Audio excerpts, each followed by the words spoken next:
Now you guys should be able to hear me. Oh boy. All right. Great start. Thank you guys. Can you guys hear me now? I hope. Test. Maybe. All right. Thanks, Jim. Sums up my week. I've had a crazy week for some personal stuff and some work stuff outside of football. So I'm a little bit washed tonight, but I'm here, and that's all that matters. So we're going to go for about an hour like we always do. For those of you that didn't catch I'm sure none of you guys caught that because I was on mute, but we are going to go for about an hour tonight, answer your questions, have a good time. Floor is open like it always is. So if you guys want to talk DFS, that's primarily my specialty, but open to talking just about anything. I say it every week, but the beauty of it, someone who studies DFS, is they're focused entirely on that matchup. So if you have season-long questions, I'm happy to answer those. If you have life questions, if you have anything, we can talk about that as well. So one quick announcement as the questions are starting to come in. I don't know that we're going to have a show next week. I'm going to be traveling. I'm trying to find a replacement, but because of the Thanksgiving holiday, that's a little bit tricky. So hopefully you guys are understanding. We're going to go through through the conference championship though. So I'll make it up to you guys in other ways that way, but going to see some family that I haven't seen in quite some time due to the pandemic and the craziness that the world has been under for the last almost 2 years now, which is crazy. So go ahead and start asking questions, and we can go ahead and get started. So first question: considering no running game and no Julio and salary is an obstacle this week, is AJ Brown a better option than Debo in FanDuel Cash? No. So I have Debo ahead of AJ Brown. And the reason there is, look, AJ Brown, I don't know how, it's going to sound really dumb, and it's not intended to, but I don't know how good AJ Brown truly is.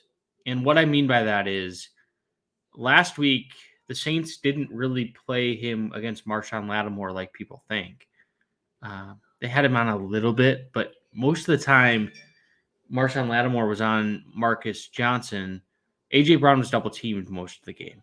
And I think other teams are going to take that approach where with no Julio, with no Derrick Henry in a stacked box, you can focus in on AJ Brown. AJ Brown has a history last year of dominating the very easy matchups and struggling against some of the better matchups that he's faced. So this week is not, it's not a prohibitive matchup. Houston is objectively awful, but how good is AJ Brown? We sort of don't know whether or not he's a Devontae Adams type talent where it doesn't matter if he's double teamed, triple teamed, single coverage, zone coverage, man coverage, he's going to produce. And the defense knows where the Packers' passing game is going to go and where it's targeting. We haven't really seen that for Brown in a big enough sample. Debo, all he does is produce, at least the last 4, 5, 6 weeks, and he feels safer. And that's I hate saying that, but in cash, that's what I'm trying to go with. Brady, Gallup, McCaffrey, or Burrow, Godwin, Cook. These questions are always hard because I don't focus a lot on the Sunday, Monday slate, but if I had to pick one, it would be Brady, Gallup, McCaffrey. I think the Buccaneers are going to score a lot of points. I love Leonard Fournette this week. I know that that's not in this question, but I'm in. For those of you that follow a lot of my content, I'm a sort of a Leonard Fournette hater. But when he's in good matchups, I think he's very dominant. When he's in very bad matchups, I think that he's average at best. So I think that he could have a big game. Brady's lost 2 in a row. Gallup is a great option this week. He's incredibly cheap with no Amari Cooper. The last time him and Dak were playing in a full season, Dak was injured last year and Gallup's been injured this year. Gallup had over 1,000-yard season. Now, CeeDee Lamb wasn't there, but Amari Cooper was. So, and then McCaffrey's McCaffrey.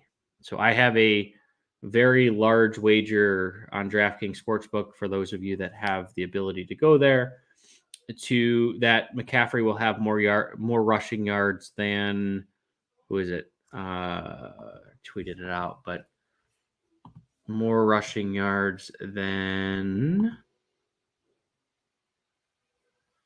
doesn't matter. I'll come back. I'll keep looking up. I don't want to look it up on the fly, but anyway, I'm heavily invested in Christian McCaffrey this week, so I'll look that up while we're answering questions. And for those of you that like to track people's money, as I know some of you guys do.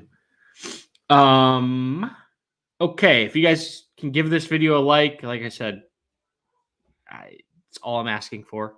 Spend some time with you guys every Saturday night. Give this video a like. It does help us out more than you guys think, more than you guys know. So give this, if you're not subscribed, go ahead and subscribe. You guys, if you're listening to some social media, you guys know the spiel every single week from every single show. So I'm not gonna repeat it. But does 18 fantasy points at running back slot on FanDuel get you there? What do you mean, Brandon? I don't really understand the question. I think that it looks like you did clarify here. Does a running back 2 slot on FanDuel get 18 points? Is that enough? Absolutely. It depends, right? So the way that I'm building FanDuel points or FanDuel lineups this week is I'm going very cheap at running back.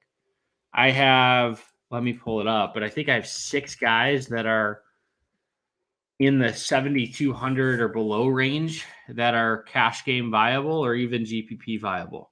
So let's see. James Conner, A.J. Dillon, Mark Ingram, David Montgomery, Myles Gaskin, Jeff Wilson might be the top guy that I have, and then Alex Collins. So if I was to rate those guys, the way that I have them rated is I have Jeff Wilson as the best play this week with no Elijah Mitchell. I think he's going to have 15 to 20 carries on FanDuel.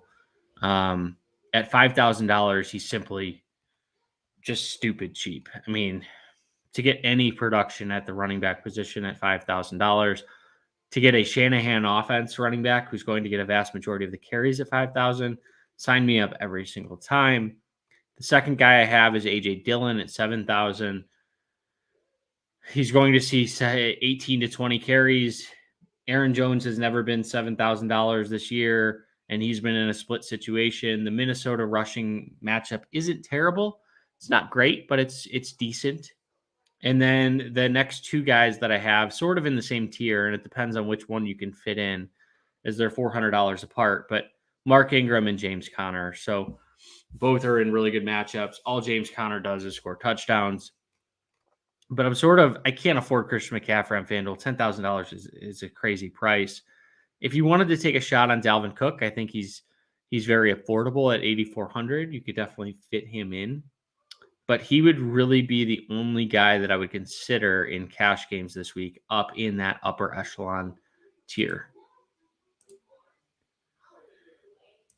Going with Mahomes, Cook, Dillon, CMC for DK Cash. Thoughts on mid-range wide receivers? Well, you guys, for those of you that follow me, you know that the first name that's going to come out of my mouth, and that is T. Higgins at $5,400.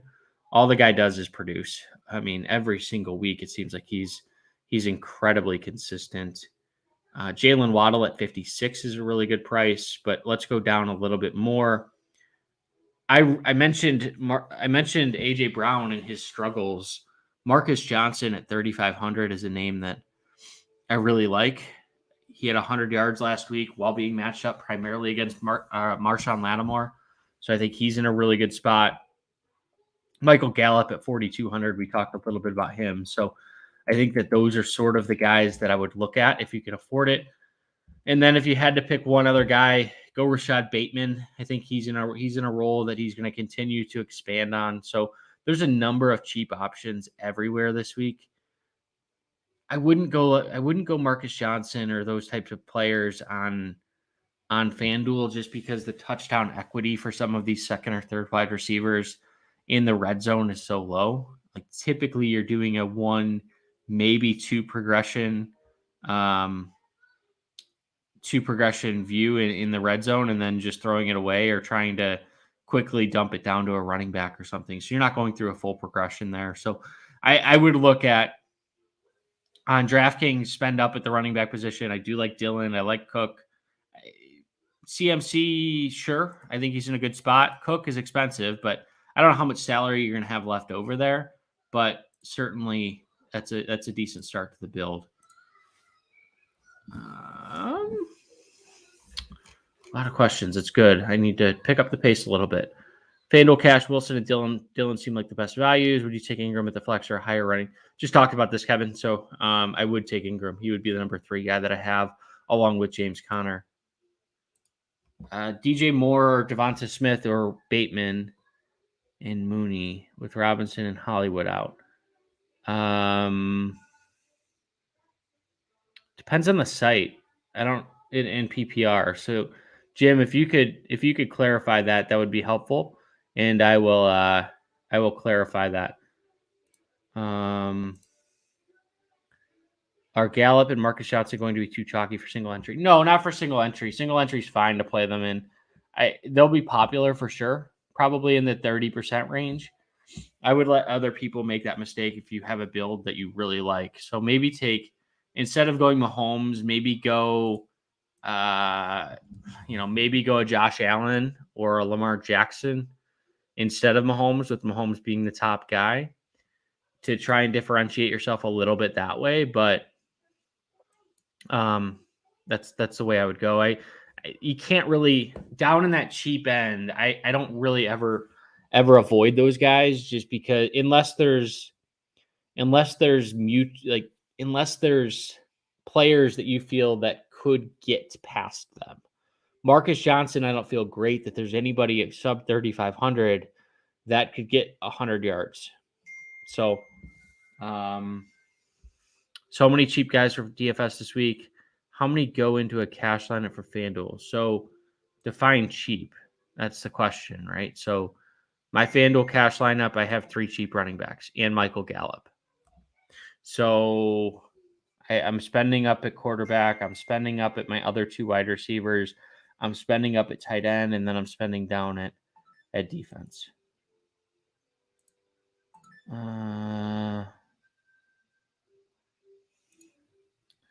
Deep league due to injuries and COVID, have to pick between Shenault, Traquan Smith, and Callaway. Oof. That's rough. I'm going to assume it's PPR just because most leagues are these days. If it's not, send me a clarifying question and I'll try to answer that. So go with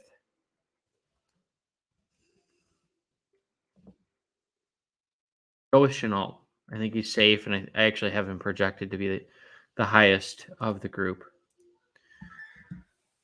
Do the Bears become a great play if Lamar and Marquise are out? Who's Baltimore's backup? McSorley still? I haven't even thought about that. I'm just assuming that Lamar's going to play, but I guess being Tyler Huntley and Trace McSorley. Yeah. The edge rushers for the Bears would make them a great play. Even if Marquise is out, it entirely depends on Lamar. So Marquise doesn't move the needle for me, but if Lamar's out, yeah, the Bears are firmly in play. I don't really understand the question here. They're in such different price ranges. Like CeeDee Lamb's incredibly expensive. Jarvis and McColl are pretty cheap. So in a vacuum, I would go, if you can afford all 3, I'd go CD, but I don't fully understand the question. Play Schultz. I mean, the question for those just listening in audio is whether you should play Gronkowski or take the chance on Gronkowski or just play Dalton Schultz. I can't play Gronkowski just because we saw the last time he was active, right? He played a quarter, maybe. So, Dalton Schultz is supposed to be in the highest scoring game of the week. I would play him. Oh, got it. Gallup, not Lamb. Makes a lot more sense. Play Michael Gallup over Jarvis Landry and McCole Hardman.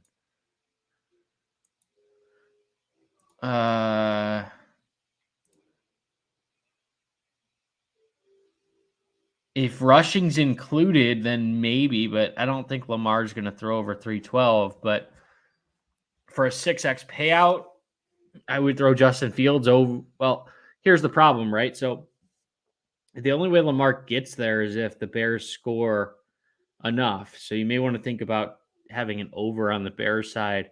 I don't hate an under for Kmet, but the Ravens aren't going to be throwing if they're up pretty significantly. The Bears are going to have to pose some sort of offense there. No, I don't, Kurt. I'm sorry. It's against DraftKings rules. So there's nothing I can do there. I'd love to, but one, I'm a much better FanDuel player than I am a DraftKings player.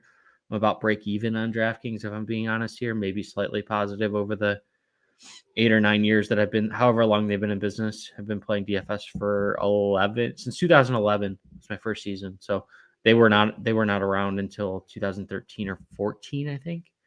But yeah, I can't. I would get banned. Michael Carter over Myles Gaskin. No, not for me. I would rather take Myles Gaskin. Is Wilson a cash play? Jeff Wilson, yes. He's one of the top cash game plays this week. No, I'm not even entertaining the idea that Joe Flacco could be in any sort of play this week. I mean, I've spent maybe 6 seconds thinking about Joe Flacco this week, and that was someone mentioned him, and I'm like, oh, okay, and then I moved on. There's no need. I mean, on DraftKings, Cam Newton is 5,100 and has much, much more upside than Joe Flacco.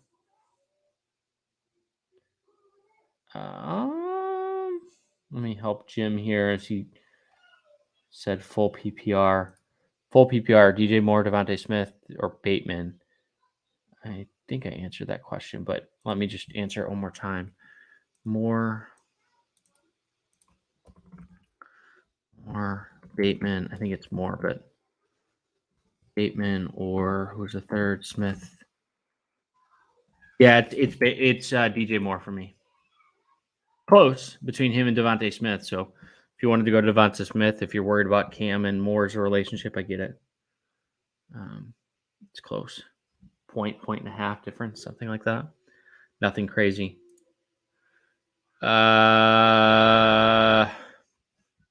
Here's what I'll say, and I'll take a drink real quick before I answer this question. Patrick Mahomes, sort of the opposite of Josh Allen last week. Everyone hated on Patrick Mahomes up until he had that Sunday or Monday night game, whichever one it was. I think it was Sunday night against the Raiders, in which he looked outstanding. 400 plus yards, multiple touchdowns, blah, blah, blah. For that, everyone hated Patrick Mahomes. I take the stance of continue to play Josh Allen because he's a better fantasy play on FanDuel. DraftKings is a little bit different because you get that 300-yard bonus for you get a 3.300-yard bonus, which I think Mahomes is more likely to hit. However, Josh Allen didn't have to run last week, but in 3 of his last 5 games, he's run for 50 yards or more. I think in this game against the Colts have allowed the 4th most fantasy points to opposing quarterbacks on this season.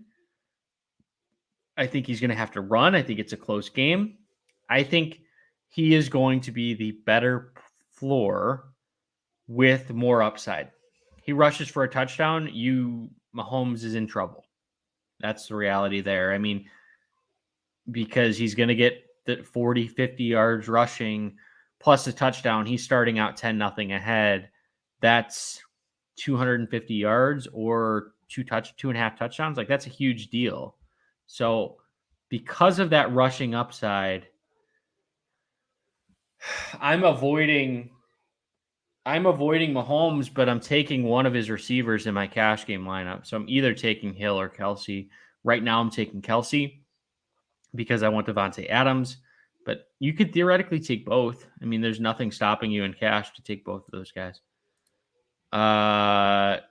No. So I make the joke on the power grid that Kelsey is washed up, and I kind of believe that. Not really, but like, I don't firmly believe he's truly washed up. What I mean is he's not going to be the absolute lock tight end that you play at $8,000 every week. However, Darren Waller stinks this year. Like, if Darren Waller was doing things after the first week of the year where he had 19 targets, he only has 2 touchdowns this year. He hasn't been consistent enough, and the difference on FanDuel is $500. I can easily find $500 on FanDuel. It's not a problem. So, highest scoring team, highest scoring offense, give me Travis Kelce. I think a lot of people are making huge mistakes this week trying to go to Darren Waller. I mean, let's just pull up his game logs here, guys. It's not pretty. I understand that the Bengals Raiders game is like a sneaky shootout, but the Chiefs are an actual shootout. So he hasn't scored a touchdown in 4 games, hasn't topped 100 yards since the first week of the year, has 2 total games with 5 or more catches, or more than 5 catches, I should say. So he has 5 games, 6 games with either 4 or 5 catches. That's not good enough, quite frankly. It's just not. Like, if he doesn't score a touchdown and he's at 5 catches for 60 yards, which he's been 1, 2, 3, 4, 5, 6, 7 games. Am I counting right? 6 games.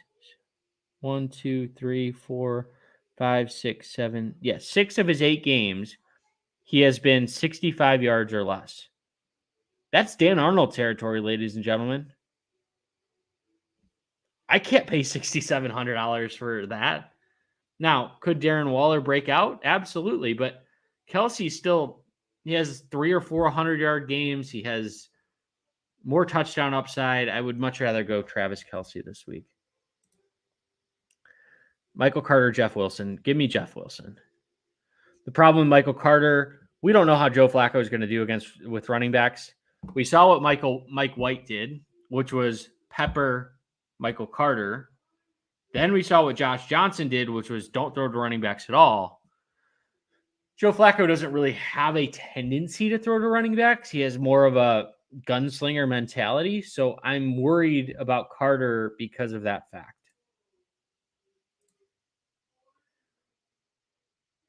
No.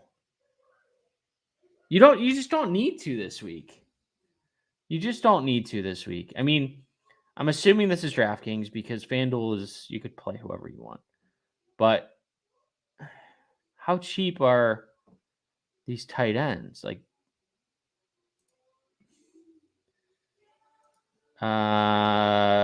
so Michael Pruitt at 2,600? No. I mean, the lowest I would go is Cole Kmet, but even then, with all the value this week, I wouldn't go below Dan Arnold or Tyler Conklin at 41 and 39, to be honest.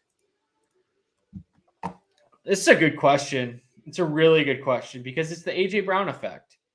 With Cooper being out, does that hurt CeeDee Lamb in DFS? And the answer is we don't know, right? It can go one of two different ways. One, it could be awesome and he could have 15 targets Seems unlikely. 2, it could be, hey, he's benefited from not having to deal with double teams, not having to deal with safeties over the top for deep routes and broken coverages, all that. So, I think it helps secondary wide receivers a little bit more. Is Lamb like a must play this week because of it? No. I don't think his outlook changes all that much. I mean, it's sort of the Odell. It's the questions that we had on Odell Beckham, right? We were talking, what was that, 3 weeks ago, 2 weeks ago? I forget. But we were talking about with Odell Beckham and how that's going to impact the offense. And what I said was not as much as people think, because Odell Beckham doesn't have that big of a role in Cleveland. And if you look at Amari Cooper, what's Amari having? I mean, let me just pull it up, bro. It hasn't been unbelievable like we had hoped this year. So if I look at Amari Cooper, he had 4 targets, 5 targets over the last 2 games. He did have a 13-target game for 122 against Minnesota, which was great. But he's averaging, outside of a couple really big games, he's averaging 4 to 6 targets a game. So the math says that those targets are going to go somewhere, right? And maybe Lamb gets an extra 1 or 2, but Gallup will also get some of that as well. So it doesn't change that much for me, to be honest. Let's see. Yes. Yeah. There's no reason to have both, Brandon. No reason to have both. Favorite FanDuel tight end, Travis Kelce or Dan Arnold. It's one of those 2 for me. Yeah, Darren. It's available, but I post it really late. I don't really want to get into this too much, but there's been people stealing the lineup that were not subscribers and repackaging it and reselling it as their own. So we've had to try and put more controls over it as far as putting it behind the paywall. It is we are a business at the end of the day. So, yeah, sometimes I'll post it, but it's not a consistent going to be, and we announced that last year. So occasionally I'll post it, but it's not very often. Sorry about that. Mike Gesicki versus the Jets or Dawson Knox versus the Colts? Mike Gesicki. Tua versus the Jets or Cam Newton versus Washington? Oof. Give me 6 points per touchdown. That hurts Cam a little bit. I'm still going to go. Hold on. Let me check my projections.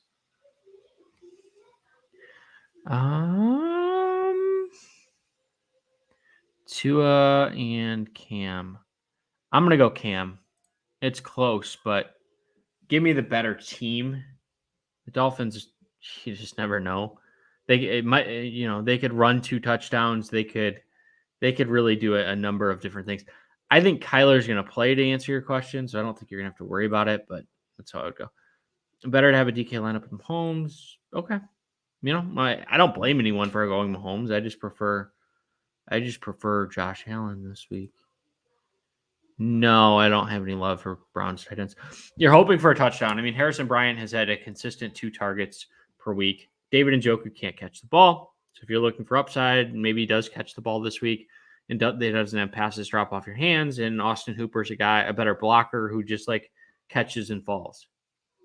So you could see the Browns run the ball 30 times this week. Would that surprise anyone if Nick Chubb had 20 and Ernest Johnson had 10? Wouldn't surprise me at all. Better to have a good. Why not both? You could do both. But if you had to pick one, I might pay down at quarterback.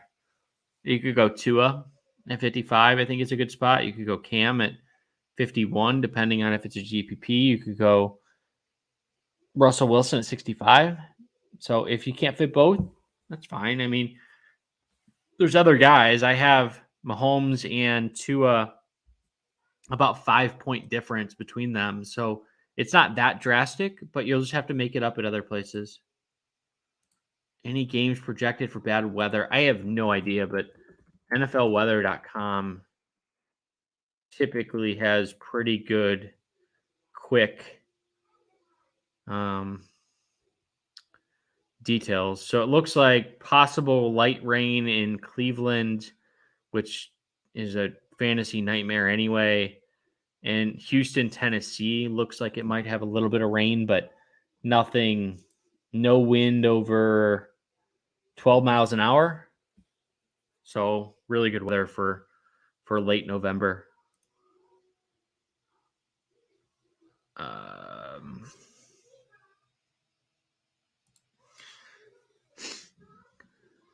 Fanduel, Mahomes, Ingram, or Gaskin, Allen.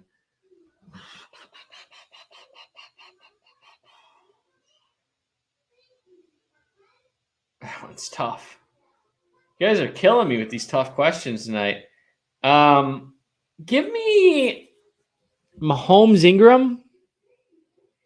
Ingram's on the field 85% of the time. I've sort of sworn off Myles Gaskin. I joked on Twitter today, for those of you that follow me. I said Myles Gaskin versus the Jets is the movable object versus the stoppable force, and it's like the flip of the immovable object versus the unstoppable force. It's like a really bad running back who's averaging 1.8 yards per carry over his last 2 games versus a defense that's allowing 14 touchdowns over the last 4 games. So it's like a science experiment as far as whether or not he's going to actually pay off. Myles Gaskin has objectively been terrible since he started getting this increased role. So I just don't know that he's a capable running back of being the primary guy. So Ingram was on the field for 85% of the snaps last week. They're sort of not changing his role. I mean, he's largely playing the Alvin Kamara role. He had 60 plus yards of receiving. Didn't do much on the ground, but he topped 100 total yards, which ultimately got him there one way or another. So I think if I'm playing one of them, it's going to be Ingram and Mahomes, Allen. I mean, like I said earlier, we're really splitting hairs between them. I think that it's incredibly close. I slightly prefer Allen, but they're my number 1 and number 2 guys, so no issue with that. I have no issue doing that. I mean, I think that there's enough value at the wide receiver position to differentiate yourself. The only thing I would be careful on is like avoiding all of those running backs. Maybe you take a shot on one of them, whether that's Jeff Wilson or AJ Dillon, because one of these running backs is going to have a big day at a very low cost. And I might do that instead of going with like an all cheap running back, do a hybrid model where you pay up for 1 or 2, still get a cheap guy, and then spend up at a receiver position type of thing.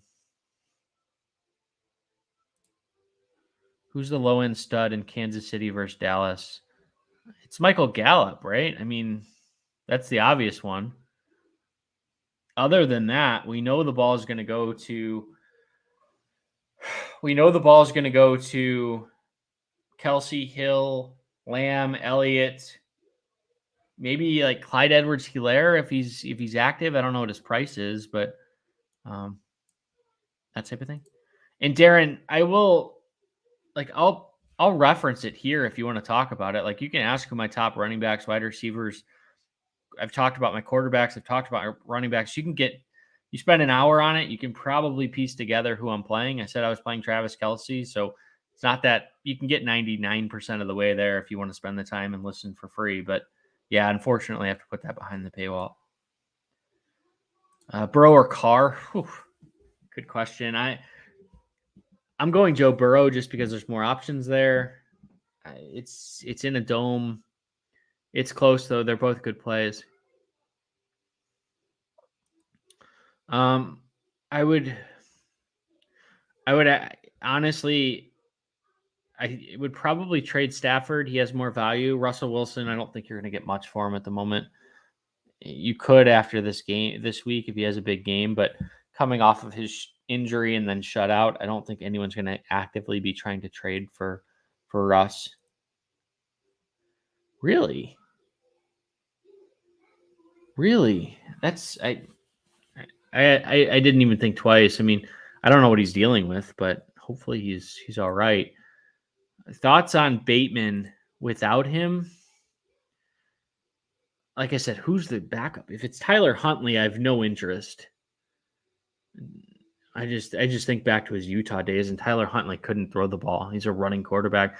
If it's Trace McSorley, I really don't have much either. I see like a low ceiling for that offense in general. I think you'll see a lot of running, a lot of maybe Mark Andrews could see a little bit of a bump, but I don't love anybody in that offense if Lamar isn't playing.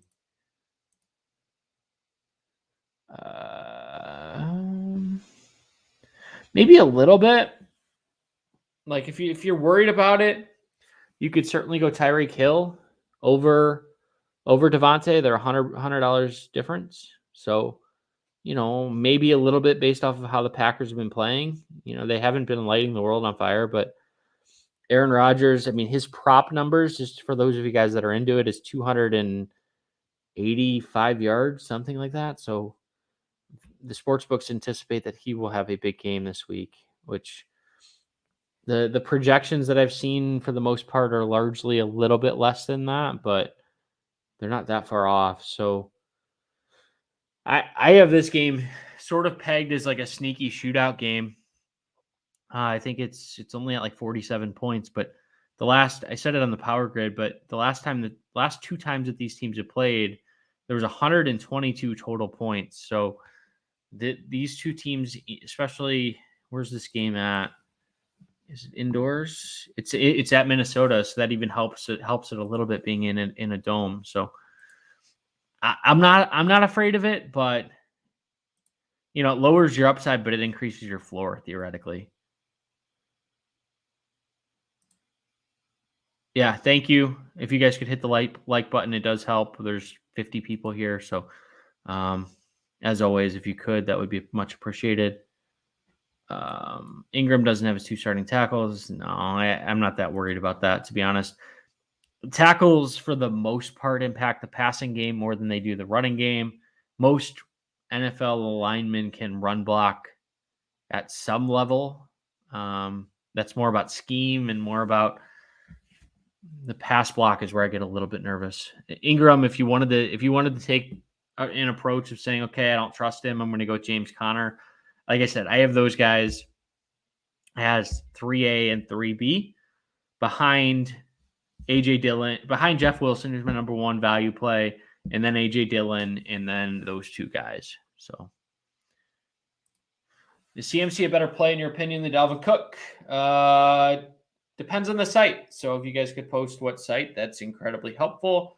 FanDuel, there's no way I'm playing Christian McCaffrey because of the half-point PPR. A DraftKings, I think CMC is really interesting because of that receiving upside that Dalvin doesn't bring. So I would say on DraftKings, CMC is a better play. FanDuel, Dalvin is clearly a better play. Pittman or Bateman? Pittman. Let me pull up my roster percentages. So roster percentages, football guys, DraftKings, I assume. Yeah, DraftKings GPP. I'm going to say under 5% is sneaky low-owned contrarian. So let's just go with that premise. I will say a couple different names on DraftKings, and I'm sort of delaying while my computer uploads. Under 5%. Jonathan Taylor in a tough matchup against Buffalo. Taylor is going to be around 3 to 4%. If you want to spend up there, a lot of people are going to be spending up elsewhere for Christian McCaffrey and a little bit of Dalvin Cook, although Dalvin Cook on DraftKings is probably only going to be about 10%. Ezekiel Elliott's numbers are coming in a little bit lighter than anticipated, so they're coming in around that same 4% number. A lot of the low-end guys at running back, not much there. I mean, Antonio Gibson against Carolina, that's a pass for me. Dearness Johnson's a pass. Joe Mixon, not really that interested in him. So running back, those are the two guys. Sub 5% wide receivers. Justin Jefferson at 81. Really interesting. Going down the list, Rashad Bateman's actually coming in around 3 to 4%. So a lot of people are off of him just because, and it's sort of, I'm off of him as well. But, you could theoretically, a lot of people are going to be spending up at wide receiver and down at running back. That's going to be the build for most people. So really flipping that and saying, okay, I'm going to spend up at running back and down at wide receiver could be the way to go. The other pivots could be, instead of T. Higgins, who's going to be one of the most popular plays on DraftKings, going with Tyler Boyd, who has a breakout game every now and then. Yeah, I think that covers it.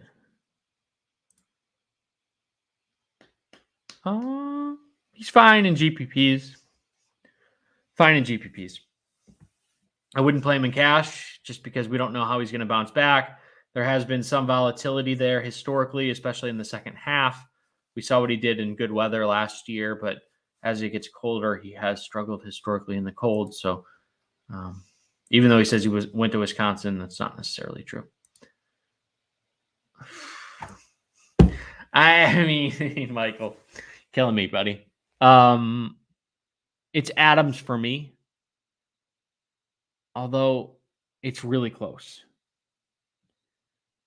I will say Adams in a GPP for sure. On DraftKings, let me just check the prices really quickly. On DraftKings, Tyreek is 82. He's actually $200 cheaper. I'll say this. On DraftKings, I will go Tyreek Hill because he leads the league in targets. And I need a floor from a receiver that's going to cost me more than $8,000. I think Devontae Adams has a higher touchdown upside, which is why I do like him a little bit better on FanDuel. But on DraftKings, because of that PPR aspect, because Tyreek Hill is leading the NFL in targets, at least he was last week.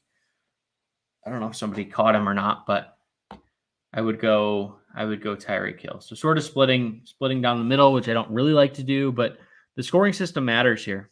It really does. I don't know, Brandon. I don't know. Good luck, Darren. I hope you take everything down. Yes, that's the one, Max. I irresponsibly put way too much money on it. So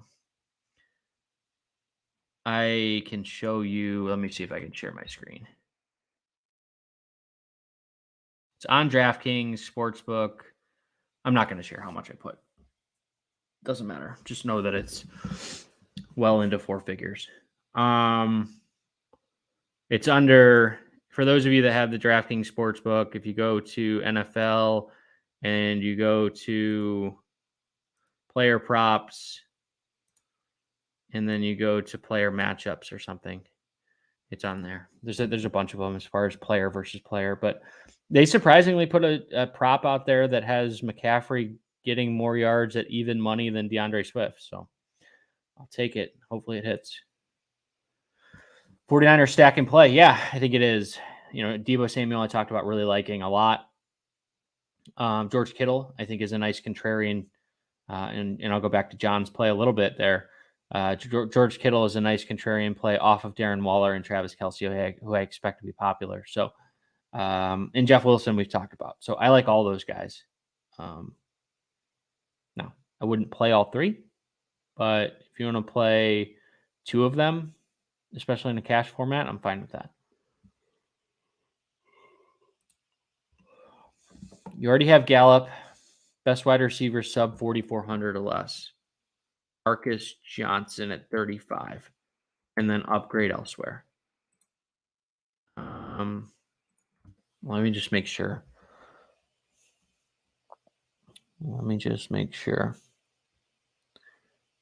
already have Gallup.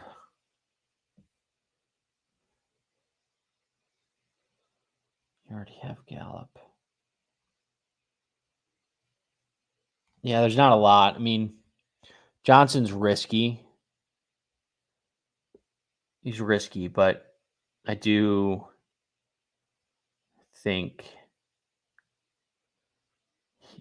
the other guy that comes up a little bit high is Gabriel Davis, but I can't do that. Yeah, it's slim pickings. We'll just put it that way. Definitely slim pickings, sub 4,500. So I might look to see if I can find an extra $100 or $200 to go to AJ Green or Jamison Crowder, but I don't love those either. So Marcus Johnson's the guy, at least in cash for me this week. I'm not an underdog fantasy prop guy. Dan Hindry on our staff is. So at Hindry, he might answer a question. He does an article each week. I need one half-point PPR, Lockett, Higgins, or Carter. Let me pull up my PPR rankings. Lockett, Higgins, Carter.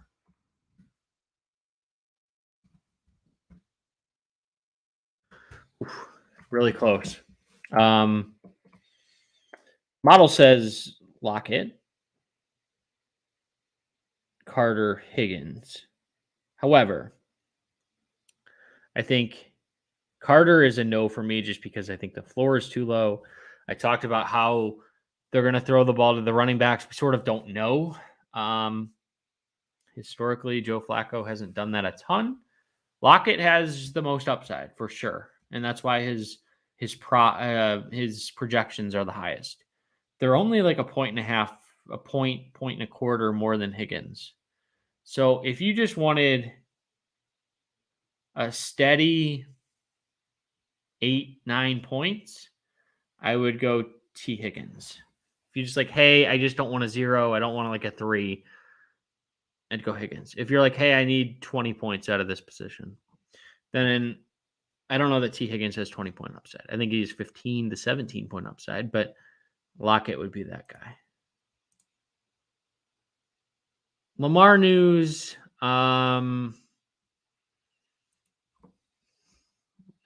Key injuries. I don't anticipate that there's going to be a lot. I mean, Kyler Murray, we might get news before lock. If something breaks there, I'm just looking through anything else as far as people that are questionable. I think we know a lot of what's going to happen. Maybe like if Donovan Peoples-Jones was injured, that could bump up Rashard Higgins. But there's not a lot. I mean, we know that Jared Goff is out, so that helps Cleveland's defense, makes them the top overall defense. So they're very expensive on FanDuel, more affordable on DraftKings. So I highly recommend them there. James Robinson looks like he's going to play. Clyde Edwards-Helaire looks like he's going to play. So I mean, there's always maybe some like surprises, but I anticipate it's going to be a light morning, thankfully. Oh, it's Tyler Huntley. Yeah, Rashad Bateman's a clear no for me if that's the case.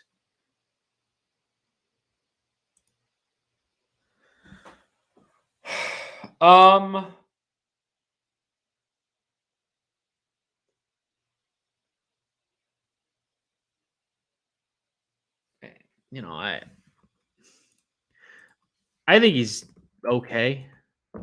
I just don't have a strong opinion on Mixon. What's his price? Really quickly. I may have said that too fast. But Mixon 7,600. He's fine. He doesn't like get me that excited. He has a big game every now and then. He has leverage against he has leverage against the receivers, as you mentioned. Vegas is a middle of the pack run defense, so I know they've shut down a couple running backs here in the last couple of weeks, so maybe that's it. But yeah, he's fine. Doesn't move the needle much for me. So, but there's a reason he's only 4 or 5%. So he's all right. Arnold or Dallas Goddard. He's one that is he still questionable? Looks like he's going to play. Someone was telling me he's questionable. Expected to play. Okay. Dan Arnold for me. I think he's more consistent. His role has grown every single week. I know he's cheaper in DFS, but I don't think it's a DFS question. So I trust. He's the number one receiver in Jacksonville, which is hilarious that he wasn't on the team like 3 weeks ago. But his role has grown every week. He had 60 or 70 yards last week, so I'm going to go there.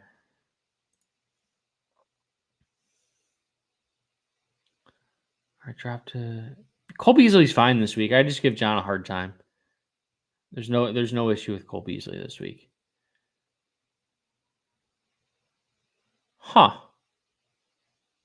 I'm not going to bet my house because that would be completely irresponsible. But I'm going to take a look at that. Take a look at it. So, Benny, if Bateman is fine if Lamar is healthy. If Lamar is not healthy, I can't play Tyler. I can't play any receivers if Tyler Huntley is the quarterback. Maybe he's gotten better, and I'll just say maybe. But in his time playing this year, he completed 45% of his passes, which is abysmal. In college, I know it's college, he was not a great passer. He is a run-first quarterback or a game manager. I don't expect him to, come out there and light the world on fire. He's just not a guy that I want to go out and target, to be honest. Yeah, Carter's a polarizing player. Some people love him. Some people hate him. I'm sort of in the middle on it. Schefter says it's Colt McCoy. Says Kyler's not going to play again. Okay. I need to think about that. I'll tweet something out for those of you that follow me on Twitter as far as my thoughts on it. But I don't know how that impacts James Conner, to be honest. First weekend it was great. Second weekend it wasn't so good. So I would rather Connor be playing with Kyler, I think. The Cardinals just looked terrible. They looked awful last week. Going from a Super Bowl contender to a team that's scoring 3 points. No, 10 points. They scored late against Carolina.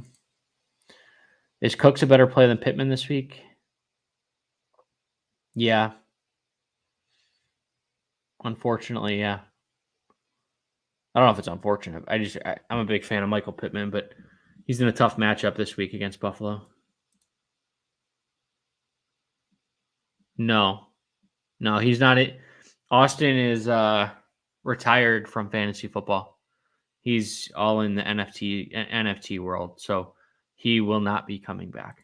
He's made ungodly amounts of money in NFTs, and that's his focus right now, and I don't blame him. He's making more than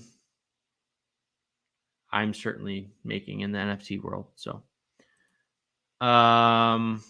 interesting. That's okay.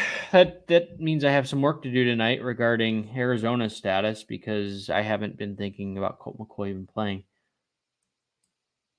Watkins or Bateman is just I'd like to say neither, but I think that this is a non-DFS choice. So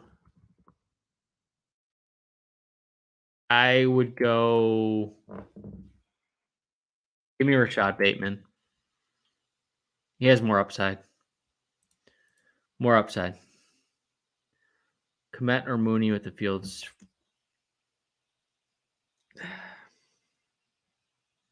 So no Allen Robinson. Helps. I'm just trying to look at our projections really quickly. Darnell Mooney and Cole Kmet.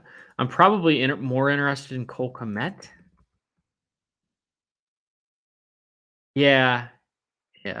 Darnell Mooney just, one, you're giving up, I think, too much on I would rather sacrifice a tight end position than I would a wide receiver position. And even in Justin Fields' best game, Darnell Mooney saw 6 targets. So he's topped 100 yards once, scored 2 touchdowns across the year. Scored a touchdown last week receiving, but only had 3 catches. So I would go Cole Kmet, because the reality is if he fails, it doesn't hurt you that bad. I mean, if he has 3 catches for 30 yards, it's not the end of the world, as long as none of the tight ends go absolutely crazy. Deontay Foreman or M. Williams? Who is M. Williams? That late in the night where I just don't, is that an obvious one? Williams. I don't see an M. Williams. Yeah, I don't know.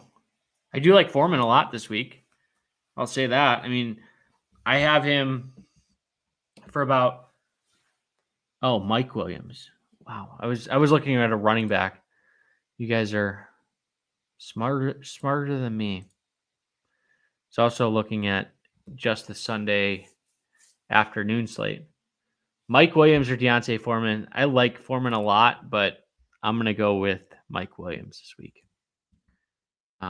Foreman's props, for those of you that are into that thing, 60 yards and about a 47% chance to score a touchdown, 45% chance to score a touchdown. So very good prop odds for Deontay Foreman. But I would rather play Mike Williams, to be honest. I think he's a better player.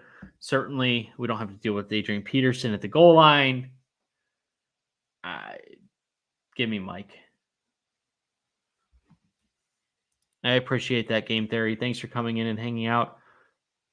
Okay, we don't have any additional questions, so I'll give it another minute or so.